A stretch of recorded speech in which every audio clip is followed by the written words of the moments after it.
Alors, bonsoir tout le monde. Bienvenue à cette séance du Conseil. Alors, avant de commencer cette séance, je vous invite, vous les membres du Conseil, à porter une réflexion, à faire une courte réflexion sur la portée du serment que nous avons fait lors de notre dernière élection, soit d'exercer nos fonctions avec honnêteté et justice dans le respect de la loi et du code d'éthique et de déontologie des élus.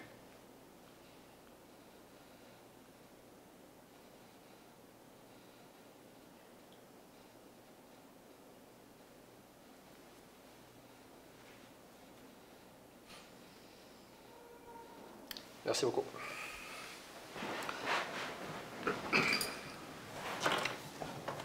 Alors, encore une fois, bonsoir tout le monde. Bonsoir. Bienvenue à cette séance du Conseil. Merci d'être toujours au poste, malgré la canicule. Vous n'avez pas trop souffert de la température des derniers jours. Même chose pour ceux qui nous regardent à la télé. C'est qu'on a connu une couple de journées qui était extrêmement chaude. N'oubliez pas de consommer beaucoup d'eau pour s'assurer, si vous connaissez des gens qui vivent seuls, s'assurer que les contacter pour s'assurer qu'ils prennent de l'eau, qu'ils se réhydratent. Sinon, ça peut causer des problèmes de santé. Une autre grosse activité qui se tient depuis quelques jours, c'est le déconfinement vis-à-vis la COVID-19. Écoutez, c'est sûr qu'on a été vraiment chanceux dans notre ville, dans notre secteur ici, à MRC, même dans Chaudière-Appalaches, excepté peut-être pour Lévis. Donc, ça ne veut pas dire qu'on est à l'abri complètement de ce COVID-là. C'est sûr qu'on entend toutes sortes de commentaires, qu'on est allé trop loin, qu'on a fait ci, qu'on aurait dû faire ça. Je pense qu'il faut quand même respecter les distances le plus possible. C'est une habitude à prendre parce qu'une éclosion est toujours possible, n'importe quand. On le voit dans d'autres pays où ils ont déjà déconfiné, ça a envie de remonter au niveau des cas. Alors, je pense que si on veut passer un bel été, un bel automne, on vous demande bien sûr de garder vos distances et d'être prudent vis-à-vis de la COVID-19. L'autre chose, la vente de garage. Tout le monde en reçoit de plus en plus d'appels concernant la vente de garage. Écoutez, demain, nous allons avoir un communiqué. Nous allons permettre les ventes de garage là, pour les citoyens de la ville, selon différentes procédures à suivre. Alors, puis bien sûr, la dernière nouvelle, vous avez vu, il y a eu un feu hier de façon importante, là, au coin de 122, 123, là, et le boulevard Lacroix. Chanceux, on n'a pas eu de blessés graves. Il y a eu des chocs nerveux pour certains. Il y a eu, je pense qu'on a un pompier qui a souffert de déshydraté. Il a manqué d'eau. Ça fait que... Mais il se porte bien aujourd'hui, il n'y a pas eu de problème, il est sorti tout de suite de l'hôpital. Alors, sans plus tarder, vous avez eu la chance de regarder l'ordre du jour de ce soir. Est-ce que vous avez des points à rajouter à l'ordre du jour? Non. Monsieur Greffier, oui. Je vais avoir un ajout à 6.3, le dépôt des résultats de la consultation publique pour les règlements 775 et 776-2020. Qui touche C'est qui touche la modification aux plans urbanistes et au règlement de zonage dans la 138e rue. Merci. Il y a d'autres points, sinon ça va me prendre un proposeur. Proposition. Là, il y en a 3 ou 4 en même temps. Je propose. Proposé par M. Thomasin et appuyé par Mme Fortin. Merci. Vous avez eu la chance de regarder le procès-verbal de la dernière séance du Conseil qui s'est tenue le 8 juin dernier. Est-ce que vous avez des commentaires, des explications supplémentaires? Sinon... Je vais le proposer, M. le maire. Proposé par Mme Bougie et appuyé par M. Fortier Jean-Pierre. Merci. Nous allons passer à la présentation du projet de règlement et d'avis de motion. 4.1. Oui, c'est la présentation et avis de motion pour le règlement 778-2020. C'est un règlement qui modifie le règlement 587-2015 concernant la paix et le bon ordre dans la municipalité. C'est l'article 22 est modifié en ajoutant un paragraphe qui se lit comme suit. Il est interdit dans tout parc de la ville de consommer ou d'avoir à sa possession un contenant de boissons alcoolisées dont l'ouverture n'est pas scellée, à l'exception de l'alcool consommé en même temps qu'un repas, aux heures et endroits identifiés par une signalisation à cet effet. Les endroits et les heures identifiés doivent être autorisés par résolution du Conseil de ville. Avis de motion. Avis de motion est présenté par M. Fortier-Renaud. Merci. Nous allons passer à l'adoption des résolutions. La 5.1. C'est l'approbation du paiement des comptes pour la période du 29 mai au 11 juin. C'est un montant de 3 294 428,46 selon la liste qui a été regardée la semaine dernière en comité. Proposition. Proposé par Mme Fortin. Je vais appuyer. Appuyé par M. Fortier Jean-Pierre. Merci. 5.2. C'est l'acceptation de la plus basse soumission conforme pour l'ajout d'un réseau d'égouts sanitaires dans la 77 et 78e rue. La Ville est allée en appel d'offres public. Nous avons reçu 3 soumissions. Giroux et Lessard, limité 3 477 997,14. TGC incorporé 4 042 076,91. Et les constructions de l'amiante 4 241 638,15. Les 3 soumissions sont conformes. Excusez. Le Conseil, donc la résolution est à l'effet que le Conseil accepte la soumission déposée par Giroux Lessard au montant de 3 477 997,14, incluant les taxes applicables. C'est pour, je le rappelle, l'ajout d'un réseau dans une partie des 77 et 78e rues. Alors, la façon que ce sera financé, 1 243 642,1, incluant les taxes nettes applicables, soit financées à même le règlement 717-2018. 1 337 964,34, incluant les taxes nettes applicables, financées à même les règlements d'emprunt 718-2018. Et 551 141,11, incluant les taxes nettes applicables, financées à même le règlement 719-2018. Un montant de 49 127,54, incluant les taxes nettes applicables, financées à même le règlement 749-2019. Et un montant de 302 122,14, financé à même le remboursement des taxes par les gouvernements. Pourquoi il y a quelques règlements? C'est parce que vous vous souvenez que ces travaux-là, c'est une seule soumission, mais c'est divisé en 3 secteurs. Proposition. L'avis de motion par M. Thomasin. C'est une Proposition. proposition. Proposition. OK, j'appuie. Vous m'écoutez. Proposé par M. Thomasin, appuyé par M. Redmond. 5.3. Acceptation de la plus basse soumission conforme pour le remplacement des chaudières à l'Hôtel de Ville. Alors, suite à un appel d'offres public, la Ville a reçu 4 soumissions. Construction JL Groslot Incorporé, 344 300. MG2 Énergie, 364 700. Groupe Excel SM, 373 668,75.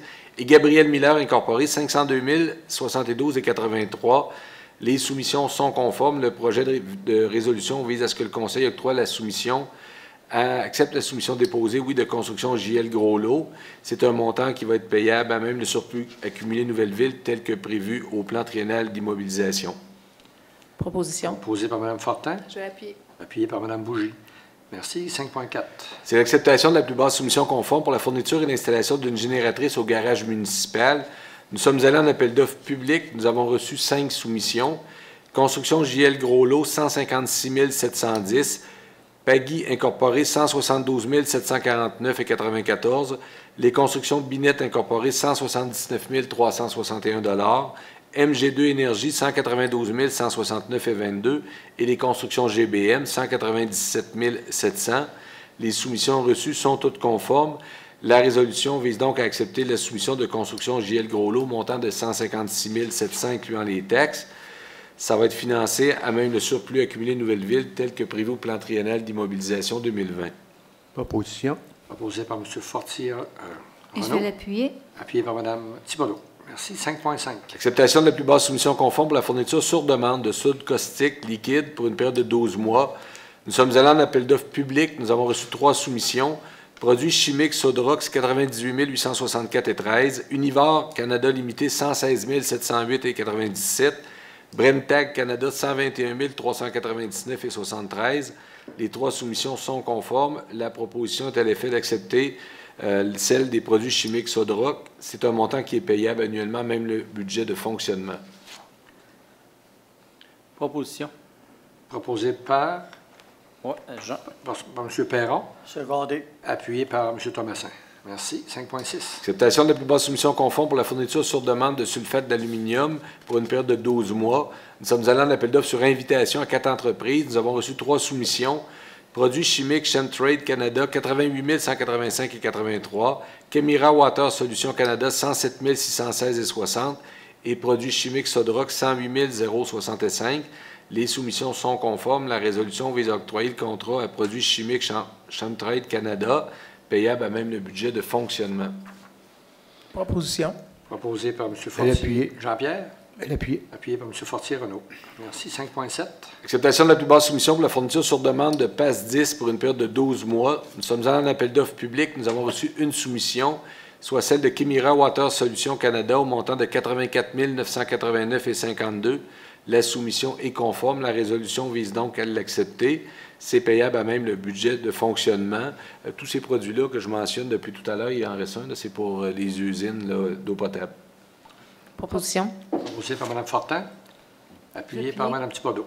Merci. 5.8. Acceptation de la soumission conforme pour la fourniture sur demande de chaux hydraté pour une période de 12 mois. Nous sommes allés en soumission sur invitation. Nous avons reçu une soumission. Grémont Incorporé, 33 989,49 $. La soumission est conforme. La résolution vise à octroyer le contrat. C'est payable à même le budget de fonctionnement. Proposition. Proposé par Mme Bougie. Appuyé. Appuyé par M. Fortier Jean-Pierre. Merci. 5.9. Rejet des soumissions pour le remplacement du feu de circulation à l'intersection de la 107e rue de la 1er avenue. La Ville est allée en appel d'offres public et a reçu les soumissions suivantes. Excavation de la Pointe et Fils, 355 184,80 $. Giroux et Lessard, 416 605,96 $. Donc, Mme Louise Côté, chef de division approvisionnement, dans son rapport en date du 16 juin, nous recommande de rejeter les soumissions parce qu'elles dépassent les budgets prévus. C'est un sujet aussi qui a été discuté en comité général la semaine dernière. La résolution vise donc à ce que le Conseil rejette les soumissions parce qu'elles dépassent les budgets prévus. Proposition. Proposé par M. Redmond. Secondé. Appuyé par M. Thomasin. Merci. 5.10. Acceptation de la plus basse soumission conforme pour l'agrandissement du pavillon Alfred Leblond au Parc des Séchutes. La Ville est allée en appel d'offres public. Nous avons reçu 3 soumissions. Les constructions GBM, 1 232 000 $. Construction JL Groslot, 1 284 000 $. Construction CAMAX, 1 286 772,87 $. Les 3 soumissions sont conformes. La résolution vise à ce que le Conseil accepte donc la soumission de les constructions GBM au montant d'1 232 000 $, incluant les taxes.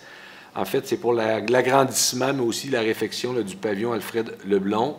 C'était un montant de 980 000 $, incluant les taxes applicables, qui va être financé à même le règlement numéro 768-2020, et un montant de 252 000 $ financé à même le surplus accumulé Nouvelle-Ville. Je propose. Proposé par Mme Thibodeau. Je vais l'appuyer. Appuyé par M. Redmond. Juste pour dire que, pour ceux qui ne savent pas, le pavillon Alfred Leblond se situe au Parc des Séchutes. 5.11. Paiement des honoraires professionnels pour la préparation des plans et devis pour l'agrandissement du pavillon Alfred Leblond. Attendu qu'un mandat pour une étude préliminaire a été octroyé à Marie-Lise Leclerc, architecte pour l'agrandissement du pavillon Alfred Leblond, incluant les frais d'ingénieur, pour un montant total de 10 253 $. Attendu qu'un mandat complémentaire a été octroyé aux mêmes professionnels pour des modifications du bloc sanitaire du pavillon Alfred Leblond au montant de 24 719,63 $. Attendu que ce second mandat fait dépasser le montant autorisé par le règlement 602-2015 autorisant les fonctionnaires à autoriser des dépenses. Attendu que suite à ces travaux, ce Conseil a décidé d'agrandir le pavillon Alfred Leblond et qu'à cet effet, des travaux d'architecture ont été réalisés par Marie-Lise Leclerc, architecte, et des travaux d'ingénierie réalisés par Équipe Solutions Génie à la demande des fonctionnaires municipaux. Attendu que ces travaux sont évalués à 37 014,68 pour l'architecture et 22 815,48 pour l'ingénierie. La résolution vise à ce que le Conseil autorise le paiement des sommes suivantes puisque les travaux ont été exécutés comme demandé par les représentants de la Ville. Donc, 24 719,63 soit payés à Marie-Lise Leclerc, architecte, pour des travaux d'architecture et d'ingénierie. 37 014,68 payés à Marie-Lise Leclerc, architecte, pour des travaux d'architecture, soit cette fois-ci les plans de vie, estimation complétée à 100 % pour l'agrandissement du pavillon. 22 815,48 incluant les taxes applicables payées à Équipe Solutions Génie pour les plans et devis estimés et complétés à 100 % pour l'agrandissement du pavillon Alfred Leblond, et que cette somme de 84 549,79 soit financée à même le surplus accumulé Nouvelle-Ville. Il faut comprendre qu'on est allé en plusieurs phases préliminaires par étapes et que c'est en cours de travaux le Conseil a décidé de faire réaliser les plans et devis. Proposition. Proposé par M. Fortier-Renaud et appuyé Je l'ai appuyé. par Mme Fortin. Merci. 5.12. Donc, cette fois-ci, c'est le mandat de surveillance pour les travaux d'agrandissement du pavillon Alfred Leblond. Donc, le Conseil a octroyé un contrat pour l'agrandissement du pavillon Alfred Leblond au Parc des Séchutes. Il y a lieu de faire la surveillance des travaux par les professionnels qui ont réalisé les plans et devis. La résolution vise à ce que le Conseil mandate Marie-Lise Leclerc, architecte, à faire la surveillance des travaux d'architecture pour la réalisation des travaux d'agrandissement du pavillon Alfred Leblond pour un montant de 22 420,13 incluant les taxes. que le Conseil autorise Équipe Solutions Génie à faire la surveillance des travaux d'ingénierie pour la réalisation des travaux d'agrandissement du pavillon Alfred Leblond pour un montant de 16 994,17 et ce montant total de 39 414,30 va être financé à même le surplus accumulé Nouvelle-Ville. Proposition. Proposition par Mme Bougie, appuyée par M. Fortier et Jean-Pierre. Merci. 5.13. Demande de dérogation mineure pour le 1590 49e rue Nord. Attendu la demande de la Ville pour autoriser une hauteur moyenne de 11,2 mètres alors que la norme prescrite est de 10 mètres afin de permettre l'agrandissement et la rénovation du pavillon Alfred Leblond situé au Parc des Séchutes. Attendu la recommandation du Comité consultatif d'urbanisme concernant cette demande de dérogation mineure. Attendu qu'une période de consultation s'est tenue du 14 au 19 juin et que nous n'avons reçu aucun commentaire. La résolution vise à ce que le Conseil accepte la dérogation mineure suivante au 1590 49e rue Nord, donc le pavillon Alfred Leblond. Autoriser une hauteur moyenne de 11,2 mètres alors que la norme prescrite est de 10 mètres afin de permettre l'agrandissement et la rénovation du pavillon Alfred Leblond situé au Parc des Séchutes. Proposé par M. Redmond, Seconde. appuyé par Mme Thibodeau. Merci. 5.14. C'est pour autoriser des subventions des organismes accrédités, soit le corps des cadets 26-25, 1859 $ et la chorale et rossignol, 1568. Ce sont des montants qui sont financés à même le budget de fonctionnement. Proposition. Proposé par Mme Fortin, appuyé par M. Thomassin. Merci. 5.15. Remplacement de la signature des demandes de permis ou certificats au service d'urbanisme. Attendu que depuis le début des restrictions liées à la pandémie de la COVID-19, la Ville doit prendre des moyens pour éviter autant que possible le déplacement obligatoire des citoyens. Attendu que ces mesures ont entraîné une difficulté à faire signer les demandes de permis et certificats déposés au service d'urbanisme. Attendu qu'une confirmation écrite que le demandeur a lu la demande de permis et entend s'y conformer pourrait remplacer la signature sur le formulaire de permis.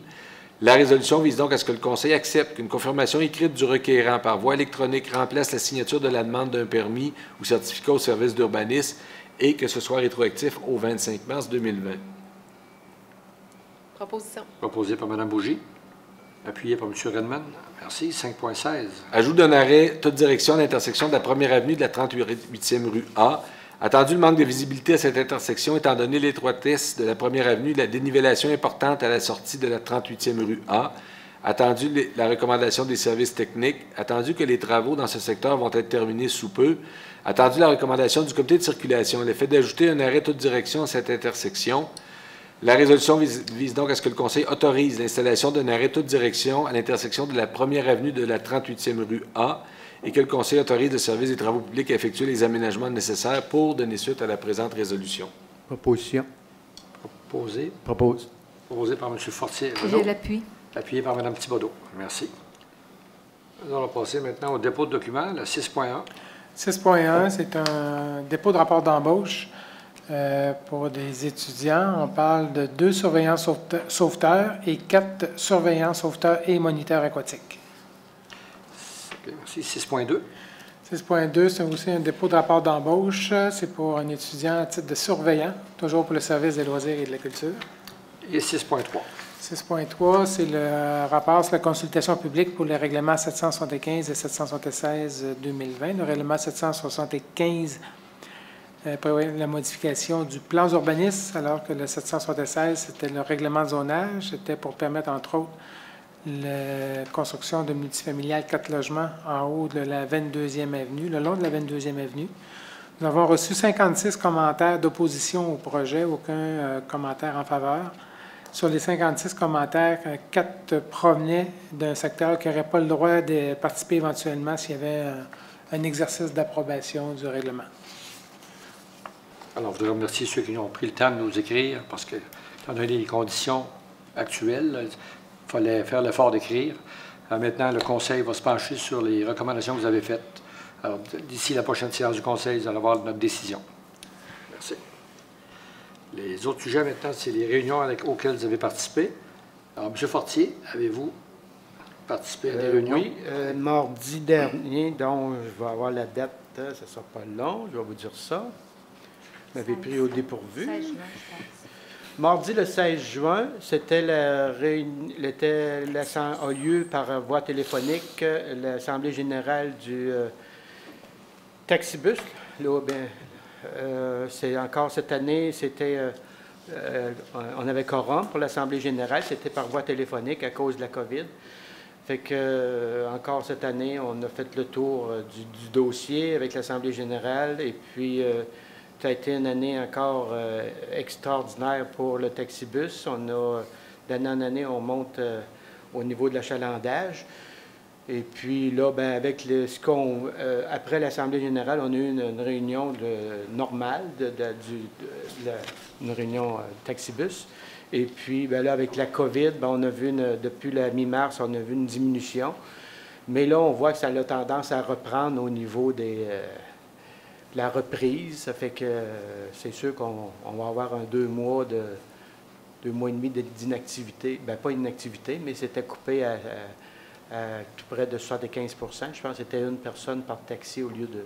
C'était 2 personnes par taxi. Il y a 2 personnes, mais même là, ouais. il y avait moins besoin de taxi que d'habitude, ouais, malgré ça. C'est ça. Ça fait que dans l'ensemble, c'est un projet qui est très apprécié de la population. Et puis, c'est pas mal tout, là. Ça fait le tour du dossier. Merci. Madame Thibodeau. Oui, une grosse journée. Ben, 16, j'étais avec monsieur ici. Puis le 17, ben, j'ai eu les amants de la Seine. Alors, pour les finances, ça va bien. On a eu de l'argent pour le loyer et tout venant du gouvernement. Mais vous comprendrez qu'il n'y a pas d'argent qui rentre. Il n'y en a pas qui sort. Il en sort moins. Il n'y aura pas de spectacle à venir à cause de la distanciation de 1 mètre. Alors ça voudrait dire que notre salle, il y aurait 160 personnes maximum. Alors, on s'imagine bien qu'un spectacle avec Marie-Mé ou quelque chose qui brasse, il n'y aura pas beaucoup d'ambiance. Hein? Alors, on attend. Les spectacles qui étaient prévus, les gens qui ont payé, bien, ça va être reporté. On attend de voir qu'est-ce qui va se passer parce que tout se passe tellement rapidement. Dans la même journée aussi, il y avait accueil des nouveaux élèves internationaux. Alors, c'était une réunion dans laquelle je fais partie pour faire l'accueil de ces nouveaux élèves-là. Il y en a 50 en course. Il y a 20 Français, 13 de l'île Réunion, 17 autres d'autres pays. Mais il y a peut-être 20 personnes qui arriveraient à cause de tout ce que ça comporte de paperasse pour eux autres de venir ici. C'est un peu compliqué. Alors, cet accueil-là, il y a beaucoup de réajustements toutes les semaines, car ça change sans arrêt. Il y a beaucoup de paperasse, comme je disais. Puis moi, en tout cas, je lève mon chapeau à ces femmes-là, parce que c'est toutes des femmes, car elles travaillent très fort, mais sans savoir si ces gens-là vont arriver. Ils font vraiment des gros efforts. Le 17 juin également, avec le Carrefour Jeunesse Emploi Beau-Sud, avec laquelle j'étais avec Manon. Manon, tu compléteras si j'oublie des choses. Il va y avoir une nouvelle activité, c'est placoton en québécois. Alors, on va leur montrer des termes à nous pour qu'ils soient plus avec nous et qu'ils comprennent nos expressions aussi. On parlait aussi, il y avait une délégation qui était supposée aller à Madagascar, mais bon, avec le COVID, tout a été reporté. Mais ils ont fait beaucoup de rencontres virtuelles et ça s'avère que ça réussit très bien. Alors, ils réussissent à développer quand même un contact intéressant. Je pense que ça, Zoom et compagnie, ça va demeurer. Il y a 611 élèves pour la francisation. Il y a 40 de ce nombre-là. C'est des cours en ligne dans Beau-Sud. Alors, cette pandémie-là a le bon côté de renforcer la collaboration entre les organismes, parce qu'il faut que tout le monde travaille dans le même sens si on veut que ça marche. On mise beaucoup par la communication à distance. Je voulais aussi vous parler de la bibliothèque. Vous savez que c'est ouvert, mais c'est ouvert du lundi au vendredi de 10h à 18h. Le samedi, c'est de 10h à 14h. Et vous ne pouvez pas aller au rayon. Il faut que vous sachiez qu'est-ce que vous voulez lire. Un livre de, je ne sais pas moi, Gabriel Garcias, un livre que j'ai beaucoup aimé, Au temps du choléra. Vous le prendrez si vous ne savez pas quoi prendre. C'est bon, vous allez pleurer tout le long du livre. Alors, c'est 226-22-71. Vous passez tout simplement votre commande et puis les gens sur place qui vont aller le chercher dans les rayons et vont vous l'apporter. Il y a le centre d'art aussi, bien, ce n'est pas encore ouvert. Ça devrait ouvrir un de ces 4, mais il y a le concours Clin d'œil avec Sérénité. Ça se termine le 16 août. Sérénité, c'est pour nous rappeler la pandémie. Nous avons été sereins, nous le demeurerons. Et voilà. Voilà. Merci beaucoup. Merci. Madame Fortin? Non. Vous, là, vous tombez en congé bientôt, là, au niveau des centres de services? Oui, mais comme l'automne s'annonce mouvementé, je pense que je vais emmener mon portable et je vais continuer à préparer ma rentrée scolaire. En tout cas, bravo pour ce que vous avez fait, parce que vous avez été flexible au niveau des enseignants. Oui, bravo aux élèves aussi, parce que l'enseignement à distance, c'est pas facile, mais l'apprentissage à distance non plus, c'est pas facile. Alors, le prochain est à distance un peu, c'est M. Perron avec la réorganisation de la salle. Non. C'est beau. M. Thomasin. Moi, il n'y a pas de réunion. Je ne dois rien que rappeler au monde, c'est plate, mais il n'y a pas de spectacle de la Saint-Jean cette année à Saint-Georges, ni de la Confédération. Et il n'y a pas de feu d'artifice non plus. Il y en a des fois qui appelaient pour savoir. Donc, il n'y en a pas. Je voudrais rappeler aux gens, il fait chaud de ce temps-là, tout ça. On entend du monde qui font des feux d'artifice, on va appeler ça résidentiels. C'est dangereux dans un titre, dans tout ça. Fait que, veuillez vous abstenir. C'est même pas permis. Donc, on vous demande de ne pas en faire. Comme les feux à ciel ouvert et tout ça. Soyons prudents. On a eu un feu hier, c'est pas la cause, mais il ne faudrait pas attendre d'en avoir un autre. Merci. Merci. M. Redmond. Aucune réunion cette semaine. Par contre, on va avoir une réunion de l'Office municipal d'habitation. Merci. Mme Bougie.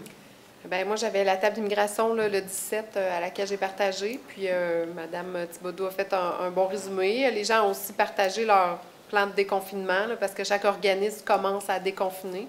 Donc, de plus en plus, là, ça va être plus accessible, les services et tout ça. Là, donc, c'est ça. Parfait. Monsieur Fortier. Oui, Monsieur le maire. Pour ma part, je veux informer les citoyens au niveau de la régie intermunicipale. Il y a l'offre du cours pour le compostage domestique. Et puis cette année, bien, il est en ligne. C'est le 25 à 19h le soir. Donc, jeudi le 25 cette semaine. Ça va être sous la plateforme Zoom. Donc, j'invite les citoyens à aller sur la page Facebook de la Régie intermunicipale du Comté de Beau-Sud ou d'appeler Audrey Paquet au 685-2230, poste 102, ou aussi aller sur le site de la Ville qui doit avoir de l'info également. Et puis, comme par les années passées, pour les citoyens de la Ville de Saint-Georges, il y avait une subvention de 50% sur l'achat d'un composteur domestique sous présentation d'une confirmation d'inscription puis d'avoir suivi le cours, finalement. C'est tout. Est-ce qu'on a prévu un communiqué de presse là-dessus? En fait, la Régie en a émis un la semaine passée à ce niveau-là. Merci. Alors, de mon côté, ça a été encore beaucoup de réunions en vidéoconférence.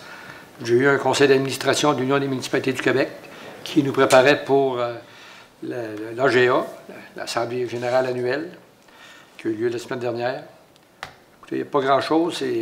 On est en mode de demande pour, justement, surtout les grandes villes ont des problèmes de finances, là, principalement dus au transport en commun, parce qu'il a été considéré, les transports en commun ont été considérés comme étant des services essentiels, mais durant la pandémie ou le confinement, durant le mois de mars et avril, et jusqu'au mois de mai, je peux vous dire qu'il n'y avait pas grand monde qui prenait les transports en commun, malgré que tous les chauffeurs étaient là et tous les dépenses étaient là sans les revenus. Alors, c'est ça, on essaye, à travers la Fédération canadienne des municipalités et à travers les rencontres avec les différents ministres du gouvernement, dire, n'oubliez pas que s'il n'y a pas d'argent de trop, parce qu'on voit là, la dette au niveau fédéral est rendue à 256 milliards et la dette au niveau provincial à 15 milliards. C'est des sommets jamais atteints dans le passé, mais il y a encore des villes qui vont probablement demander, parce que vous savez, les villes, on n'a pas le droit de faire de déficit. C'est fort possible qu'il y ait des villes qui demandent une dérogation pour, peut-être parce qu'ils vont faire un déficit dans leurs revenus. Ici, je peux vous rassurer, à date, ça va bien. On est en contact avec notre contrôleur. Il n'y a pas de problème majeur pour l'instant. J'ai eu la chance de m'asseoir à côté du premier ministre la semaine dernière. On a eu une rencontre différents maires de Comté de Beau-Sud avec notre député Samuel Poulin. Les principaux points qui ont été discutés, c'est surtout la paperasse. Parce que vous savez, ils ont présenté le projet de loi 61 pour accélérer les processus et les procédures pour pouvoir construire des infrastructures. Nous, on a donné l'exemple un peu du Carpe Diem et du skatepark. Ça a pris plus de 3 ans avant qu'on ait les CA finales, qu'on puisse avancer. C'est pas normal que ça prenne autant de temps que ça. Tu es tout à fait d'accord avec nous autres. On a parlé un peu du fameux banc de terre qu'on appelle communément l'île de la SQDC, là.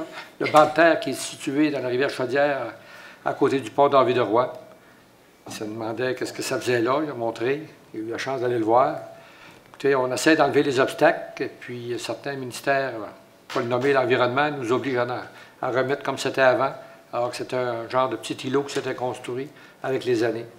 Alors, des fois, il faut, gros bon sens, il faut l'appliquer, il ne faut pas l'oublier. Fait que, je sais qu'il en a parlé dans sa conférence de presse, qu'il y a peut-être que surtout que ça nous avait coûté 168 000 pour construire ce petit îlot-là. Là. La première fois, on l'avait fait, il est parti. Apparemment qu'on l'avait mal fait. Le deuxième coup, il est demeuré. Puis selon les spécialistes de l'environnement, on nous a accusé qu'on l'avait trop bien fait. Alors, c'est pour ça qu'il a créé l'amoncellement entre l'ardoise et puis le fameux petit îlot. Là. Alors, à suivre, c'est un sujet qu'on n'a pas terminé, mais là, actuellement, avec le barrage gonflable qui a été soulevé, c'est pas le temps pour l'enlever, mais c'est fort possible qu'il ne voie pas les fêtes prochaines. Finalement, nous avons commencé les entrevues pour le rang. On ne peut pas remplacer pour succéder notre greffier, M. McCulloch. Alors, on a plusieurs bonnes candidatures. On devrait être en mesure de vous annoncer, probablement d'ici la fin juillet, qui sera le futur greffier de la ville de Saint-Georges. Si tout va bien, si tout va comme c'est supposé d'aller. On dit ça parce que c'est pas facile de trouver un greffier. Nous avons été chanceux. M. McCulloch va nous quitter après 35 ans de service, de loyaux service. Je peux vous dire qu'il connaissait la ville. Alors, quelqu'un qui va arriver dans le poste tout frais, tout nouveau, parce qu'il n'y a pas de cours universitaire, vous sortez avec un bac en greffe là.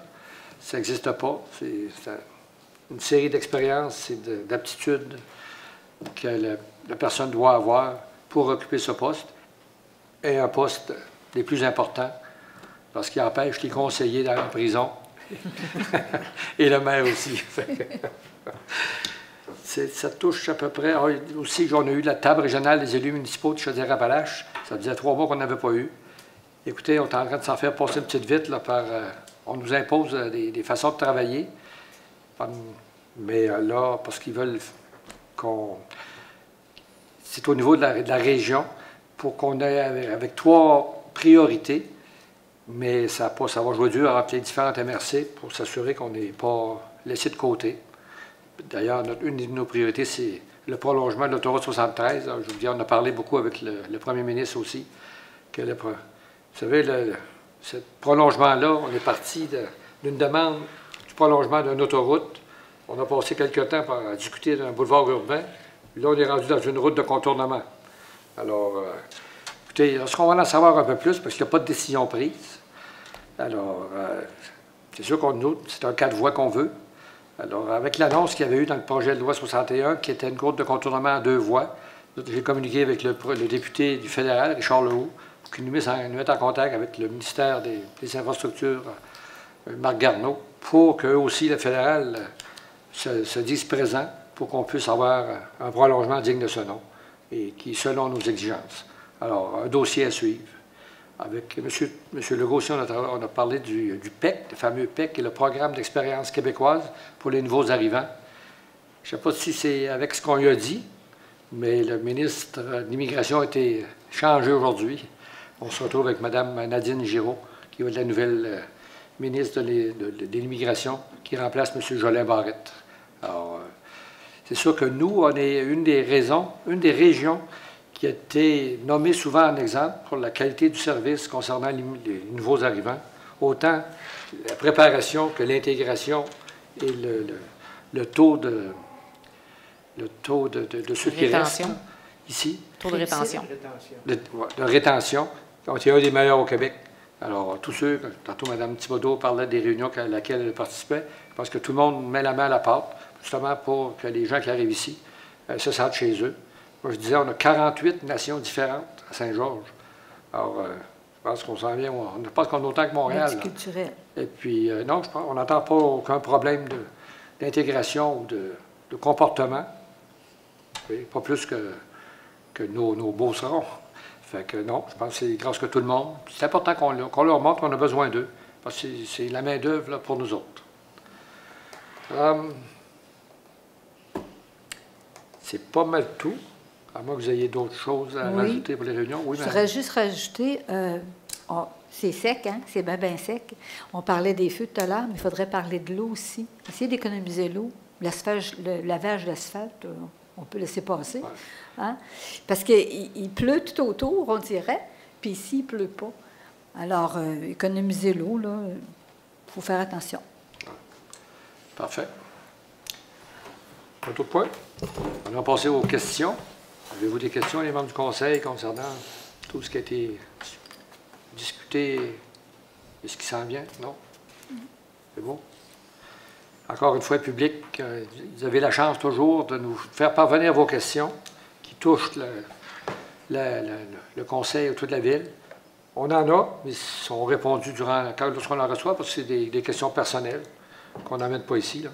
Alors, si vous n'avez pour la prochaine réunion, le vendredi précédent, la prochaine séance du Conseil, qui va se tenir le 13 juillet, faites-nous parvenir vos questions. Ça nous fera plaisir de vous répondre. En espérant que d'ici là, qu'on va revoir nos journalistes et qu'on aura accès aux prochaines réunions, là, tout en gardant la distanciation. Alors, s'il n'y a pas d'autres points, d'autres questions, Je propose à lever. proposez la levée de l'Assemblée, Mme Thibodeau, et appuyée par M. Thomassin. Merci beaucoup tout le monde à la télé. Allez, je vous dis au 13 juillet. Merci.